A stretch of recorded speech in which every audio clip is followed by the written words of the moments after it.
I'm here at Crook and Marker. You know this guy, Brandon Graham, Eagles legend, BG. You seem to be busier now than maybe you were during your entire career. What are you up to these days, man? It seems like you're always doing something. Well, man, as you know, I'm just retired, just enjoying myself, being around the kids a lot more, with family, and doing a lot of events. But you know, Crooked T is really what I've been pushing, what I've been doing, and so it's been a lot of fun for me, man. It just kind of picked up, so it ain't retirement. Sure. It's more about now just finding that next thing. Yeah, we're in Trenton here, and we just took a tour of this building. It's insane. Is that what sold you on this thing? You know what? I knew that they was doing something right.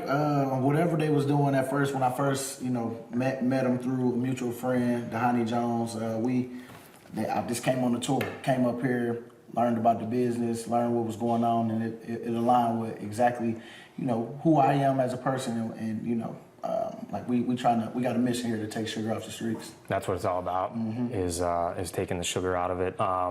So you're doing Crooked T. Tell us about what goes on there, and then you're meeting up with fans somehow. How's that play a role? Well, you know what? We meeting fans. We playing. We doing both things. We selling something great, better for you drink. With Crooked T, 0 carbs, 0 sugar, gluten free. I think everything. I'm on my health and wellness now because I'm not working out as much as you gotta stay thin post career. I gotta stay good, and I want to feel good when I'm drinking. So. Like when we got together, it was a match made in heaven, and so I just felt like I just needed to make sure that I got up to speed on everything, and so that I can make sure I'm pushing and doing exactly what I'm supposed to do, in this, because it feels good to be a partner in something that you truly believe in, so it don't even feel like work. So how the fans come into play here? Do you know? What's the deal? Oh yeah, so the fans, now we having fun with the fans. We're trying to get them to, try the tea, get the tea, because at the end of the day, that's what it's all about. We trying to be able to, for one, see me pop up at their barbecues, and then, come to a bar, have fun. It's a fun product, and it's a better for you product, and so we just want to.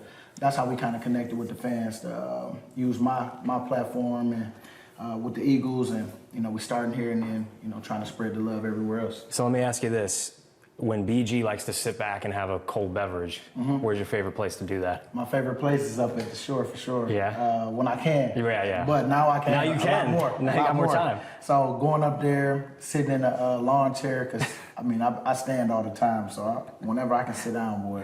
The kids don't let you sit down very much. No, not very much. Exactly, I know the deal. But I tell them, when I'm on the beach, just give me a second, then I got you. Because baby boy love throwing the ball, and I do too. Sure. But I try to at least give myself an hour, maybe an hour, and an hour nap, and then we can go work. You were just down in Sea Isle with Jason Kelsey and his foundation doing his thing. How crazy was that whole atmosphere too? Man, that's my type of vibe anyway. Yeah. And it was just nothing but great vibes. We there for a great cause and raising money for autism. Yep. And, man, we having a good time at that too. And he picked the right place right there. SD. Yeah. Well, OD. OD in Sea Isle. Like I said at the beginning, you're retired now, but it doesn't feel like you're retired. Was that always the plan? Was like hit the ground running once you decided it was time to retire? Yeah, and I thought I was gonna do it more I knew I was gonna take my time, but this kind of jumped everything, jump started everything, and so, man, I really feel great where I am right now. I don't feel like I really got out of it at all, because I'm still up there every day. Yep. I am starting to feel a little better. A little better now because it's getting close to the season. That, I'm not playing, but I got a lot of good stuff going. And really, that's all you really want. You just want to stay busy because I've been so busy with football. And now this keep me busy on top of family, and I'm able to be creative on just making sure that I'm moving a certain way and not rushing into things. Have you been able to, or I guess, when you look ahead now to retirement, and now that you've got sort of settled, is there anything that you want to try to accomplish now that you maybe weren't able to because of that football got in the way? Well, you know what, media stuff. Yeah. I'm gonna jump on that too, because I love the flexibility of everything. Right now, I don't feel like I have to jump right back and just dive back into Sure. a busy life. Sure. You know what I'm saying? Yeah, yeah. Even though it's still gonna be busy, Yeah. but I like it busy with my family. I like it busy with work on top of us doing what we're doing here at Crooked T, and I feel like it just balances out well because it's not a everyday thing for some things, and like the media stuff is once a week, maybe twice or however many, but it's not long, flexible, and that's really where I'm at in my life right now, just trying to be flexible. You did like the NFL media thing for what was that, like a the week-long boot camp? Yeah, the boot camp. What was that like? That was cool. You know what? The best thing, I found out that I could actually call a game if I wanted to, Yeah. but I was nervous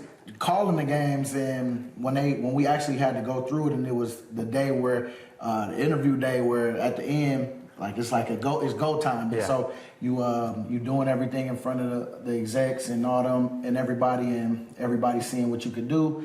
And the stuff that I thought was easy on camera stuff, Right. I was more nervous there when I was actually on live with them than I was when I was calling the game. So I feel like that's something that I'm gonna do. It's a little different, right? Yeah, it's different. It's so different, man. I don't never knock nobody's job. That's true. I tell You never people, did. You were good. You're good to us during your nobody's career. job until you try. But it is though. It is one of those things where I know I would get better with reps. For sure. Do you have a preference? You like calling games? You like doing the sit-down stuff, the studio stuff? I'm open to calling games. I'm open to just building to that. And wherever I go, whoever I'm with, I'm sure you get coached. I'm sure you had they invest in you just like how they do in football. So I just want to make sure I'm taking it serious like I did with football, and who knows where we'll go.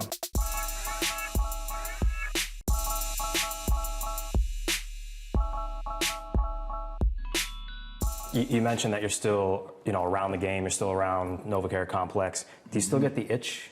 Like, is it still there? I'm getting that itch. Because we're starting to get, training camp is in a couple of weeks. Is that going to change things? I'm done. But I'm just making sure. Just making sure. Y'all. I'm done. But it's just, you get that itch. I'm going to always feel that, like I can do it until you got to actually go do it. Sure. Then you realize, like, man, my hip. Yeah. Oh, man, you forget that soreness when you first start. And so I'm done, man. I feel really good where I am right now. I really want to be a fan of the guys that, for that team, because we built so much, and they're in great hands. And them boys, they gonna do it their way, the way they gonna do it. What's the family think about you being around more often now? Happy to see your dad? Baby girl loves it. Every day is like, you take me to work, you take me to practice, sweet. and do this, and so these moments you can't get back. That's true. And that's why I say I'm not ready to dump it all back into just everything all in one. Yeah. So I'm trying to be flexible. How old are they now?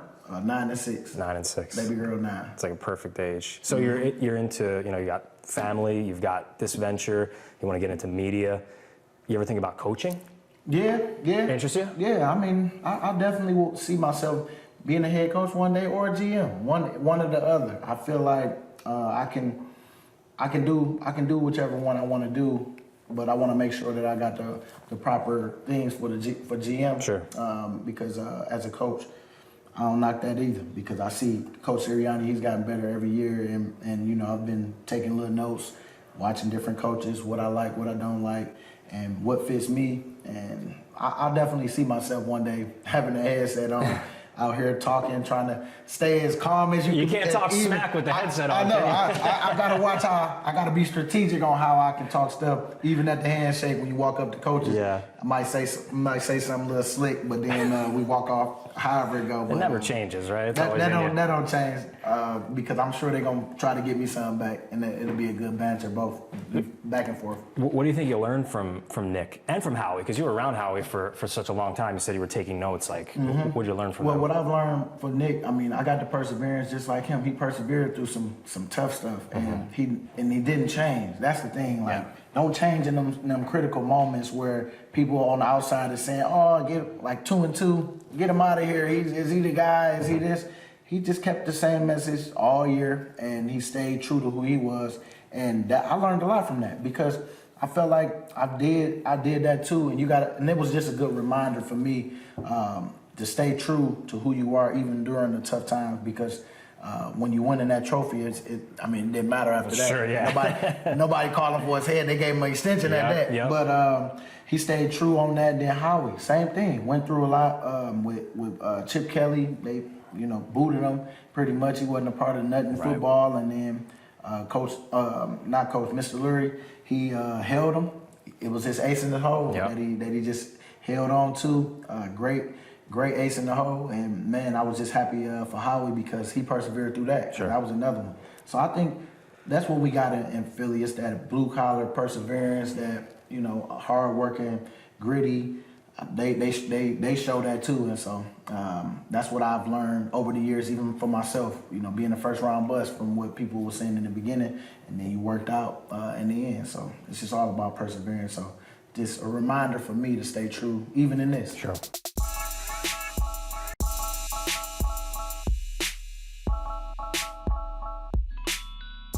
It's been a couple of months now since you guys won the Super Bowl. Does it still feel fresh in your mind? Oh, I'm riding it. I'm riding it all the way through until somebody else win it. I'm riding it all the way through. So you got Super to Bowl do champions. You got to do two of them. You got two parades. Mm-hmm. When you look at the two of them, one more special than the other. Man, the first one for sure, because you got Kelsey in the speech, man. Oh, yeah, that's true. Something right there. This second one was good too. Don't get me wrong, because when we lost that one in 22, I was sick. That was stung, and then you still got to go party afterwards.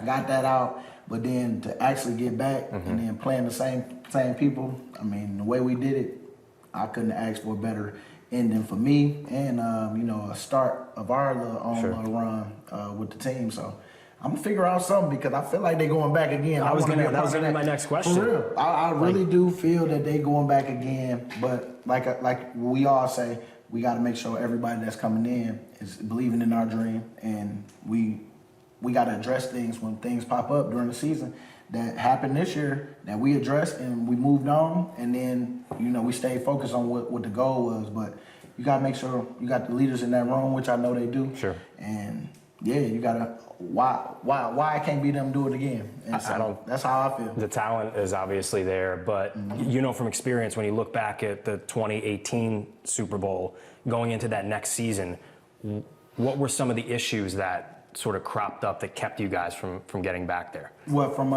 the 22? No, when you won the first Super Bowl. The first one. Yeah. Because you know what? It's so many people that come out of nowhere, I feel, that just want your attention. Hey, we want to book you for this. We want to do this and that. And then sometimes you can kind of, man, I'm going to work out tomorrow. I'm going to do this. I'm not saying that's everybody. I'm just just speaking from experience for myself.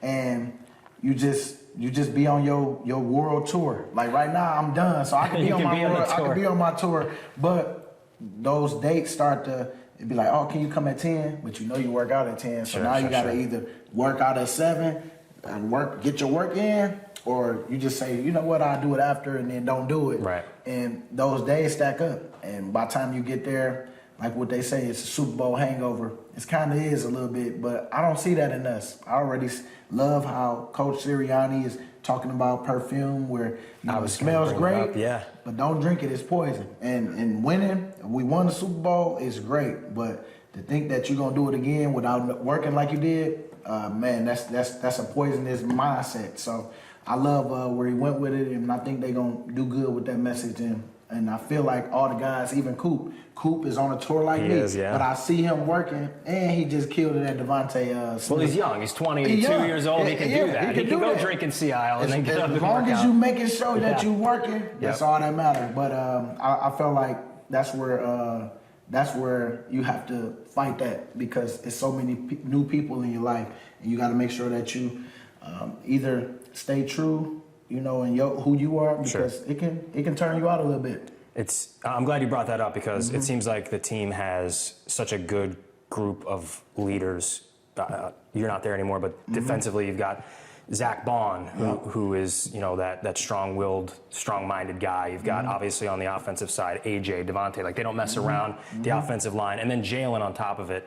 Is it those personalities the reason why you think maybe they can do this again? Yeah, I think so, because you got some strong personalities in there, and you got people that will address something if it really needs to be addressed. And that's all you really want with a team. I mean, in our business, you got to address stuff or it show up on you at the wrong time. Yeah. And I feel like we got that. We got guys that, hey, if coach don't want to say it, we're going to say it. Yeah. And it's okay, because sometimes The coaches won't say it, and it's okay too because it's like you got to have that relationship with the guys. But as a player, I'm out there with you. I'm counting on you. Yep. It's like, man, nah. Like I need you to get that play. I need you to make sure you know this because when he come to you in that critical moment, what you just did right there, Yeah. we can't have that. And so you got to have those. You got to have those messages that you can talk to people on where they can receive it for one. Because if they not receiving it, then they ain't heard you anyway. But I feel like we got that on the team. So that's what give me the positive outlook of it. We just got to stay healthy. One more question for you before we hit the can. Jalen Hurts specifically, being in the media, I've covered him now his entire career, but there's still something that, we don't see. Like, what makes him tick on a day-to-day basis? Because when you're in the media, and you know this, like, you don't give us everything. Yep. So behind closed doors, what is he really like? What makes him tick? Well, man, I always know he's always looking at quotes, reading something, journaling, talking things out, really in tune with his feelings. And so I feel like he got a good group around him, people that supporting him. And most of the time if he did hear it, he'll talk about it and be like, you know what, they made a good point here or whatever. Like, he'd be honest about it. But at the same time, we all in the business of keeping that chip on our shoulder, and I think it just makes it bigger for him. And I love it because he's consistent with who he is. I see him every day when we was working together. He's consistent on his pre-practice. I mean, man, in the morning he working with certain people and just staying on his PTs, all that. Like, his body, man. I feel like he eating the right things. He lock in. He really do lock in, and I got much respect for that. Behind closed doors, nobody would know because everybody don't get to see that. Sure. Just keep on talking about what you see on the field.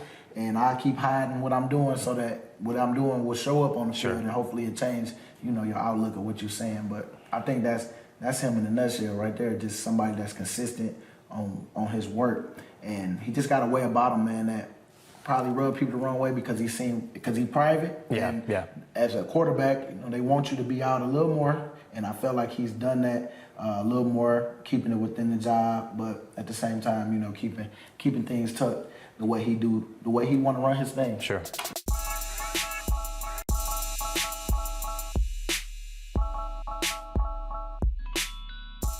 Before we go, Gallen of Questions is the name of the show. So in the can, we got some random stuff in here. Nothing you can't handle. Okay. You want to dig in, take one, we'll see what we can get here. Gallen of Questions, Brandon Graham. First one.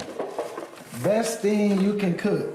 You know what? Spaghetti. Spaghetti? Yeah, spaghetti. I like my sauce that I make. Yeah? Well, it's my mom, but You got the recipe? I like the way it turns out. Yep. Did you have to? Is it written down like the recipe? Well, no, I know it now. That's a good son right there. Yeah, what you got? What's the loudest you remember hearing Lincoln Financial Field? The loudest. The loudest. Minnesota championship. Yeah, NFC championship. Man. Pre-game, too. Pre-game was nuts down there. Pre-game was crazy. Pre-game, I remember that, and the 49ers pre-game before the NFC Championship, that was nuts. Man. How many times have you watched your strip sack of Tom Brady in Super Bowl 52? At least over 1 million, for sure. 1 million times. I might watch it today. Just Let's go. Let's Bring it up. Someone bring it up on the phone. We got to watch it before we go here. Best offensive lineman you faced in your career? If I had to say, I'm going to say Tyron Smith. That boy, he was a beast. He was a beast, man. He was nasty. I got much respect for him. It was back and forth. It was up and down. Which player from the locker room do you miss most? Which player from the locker room I missed? Could be any locker room, too. Could have been years ago. I know. You know what? If I had to say, I missed the most.